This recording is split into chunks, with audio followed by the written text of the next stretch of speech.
Gagambang Australia mga kasong. Yan ang title ng ating episode para sa araw na ito.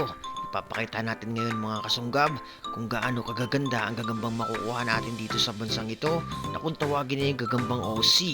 Umpisahan natin dito mga kasong sa isang balat ng puno. Sa katawan ng puno ay nakakita po tayo ng isang napakakapal na sapot. At mula dito susubukan natin hanapin kung saan nagtatago yung gagamba. Kaya ano pang iniintay nyo? Umpisahan na natin to mga kasunggab. Samahan niyo ako sa paghahanap ng mga magagandang gagamba sa bansang Australia. Tara, let's go!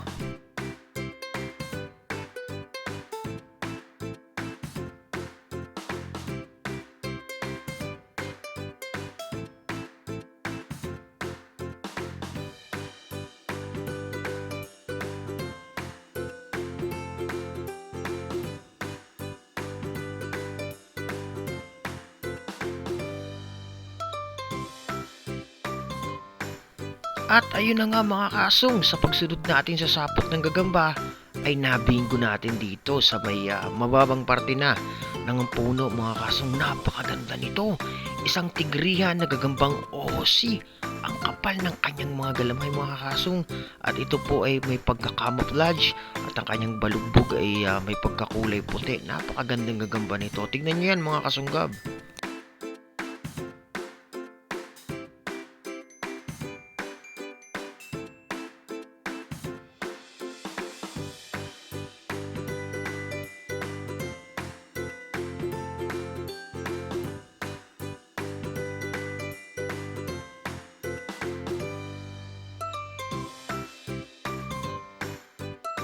Mga kasong, ang gagambang OC nga po pala ay hindi po nalalayo sa sukat ng mga gagambang halimaw sa bansang Taiwan.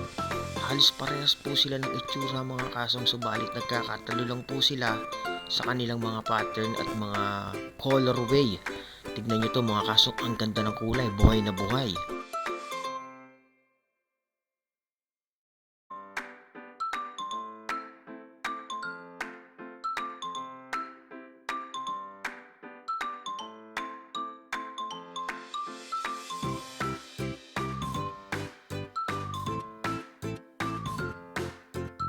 At gaya nga ng sabi ko mga kasunggab, napakalaki po ng gagambang OC.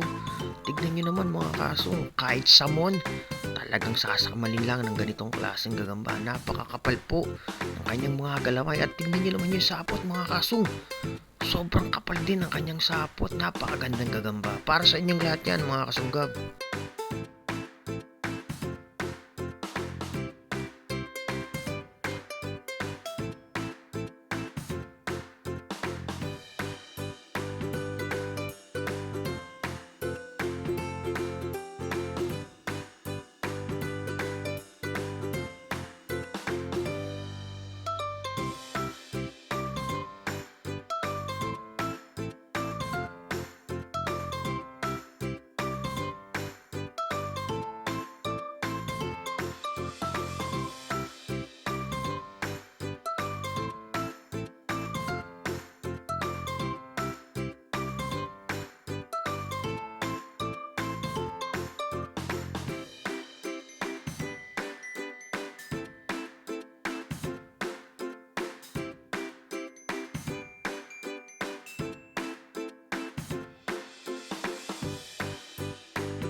At natapos na nga tayo doon mga kasong sa unang gagamba. Yun po yung camouflage na colorway. Sa pagkakataong ito mga kasong ay isang napakakapal na sapot ang ating nakita dito sa lunti ang kulay ng damuhan. At ito sinusundan na ng ating lingkod ang sapot kung saan ang direksyon nito, at panigurado yung dulo nito mga kasong. Doon po nagtatago yung halimo ng gamba. Stay tuned lang mga kasong, dyan lang kayo.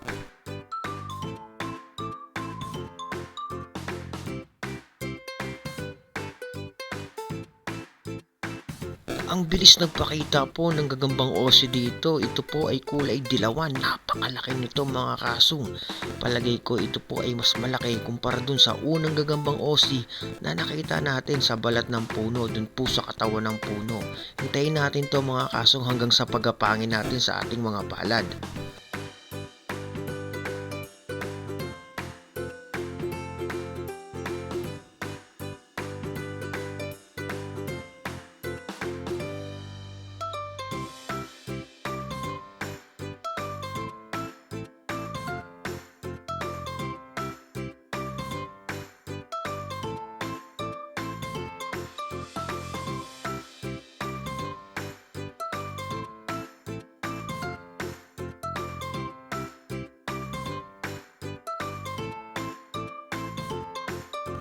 At eto na nga mga kasong, susubukan na natin nga gisingin. Ito yung gagambang dilawan na to na isang gagambang Aussie. Napakakapal po talaga ng gagambang yan. Ang gandang gagamba mga kasong, napakatataba ng galamay. Tignan nyo naman yung loob ng kanyang mga reach, ng kanyang mga galamay ay may pagka dark color. Napakagandang gagamba. Ito po isang indikasyon na ang gagambang to talaga ay isang fighter spider mga kasong. Napakaganda. So, hintayin natin bumuka ang kanyang mga galamay nang sa ganun ay lalo nating ma-appreciate yung ganda ng gagambang ito.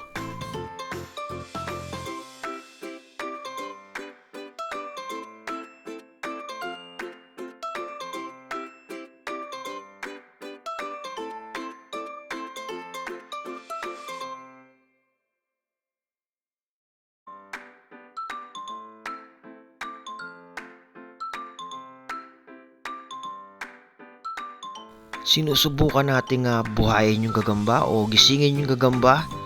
Subalit mukhang ayaw niyang bumangon sa kanyang pagkakatulog. Pero kitang ayun napakaganda talaga mga kasong. Maya maya lamang po ay makikita na natin ang ganda ng gagambang ito kapag ibinuka na niya ang kanyang mga galamay. Ayan napakaganda talaga nito. Siguro kung ilalaban to dun sa unang gagamba na nakita natin ay dudurugin po ng pangalawang gagamba na yan. Grabe ang ganda mga kasong. Sa mga spider lover dyan, mag-comment lang po kayo sa ibaba sa ating comment box section. Dahil talaga namang mapapa-comment ka sa ganda ng gagambang ito.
At ayun na nga mga kasong, sa mga puntong ito ay nakabukas na po ang lahat ng galamay ng gagambang dilawang Aussie na ito. Napakaganda, napakabalbon. Wala tayong masabi mga kasong sa kanyang colorway. Napakaganda po talaga. Sa mga spider lover po dyan mga kasong, inuulit ko, napakamahal po ng ganitong gagamba sa Pilipinas. Dahil alam naman po natin na may mga breeder na ng mga gagambang Aussie. Maraming salamat po sa inyong panonood mga kasunggab. Hanggang sa muli, paalam!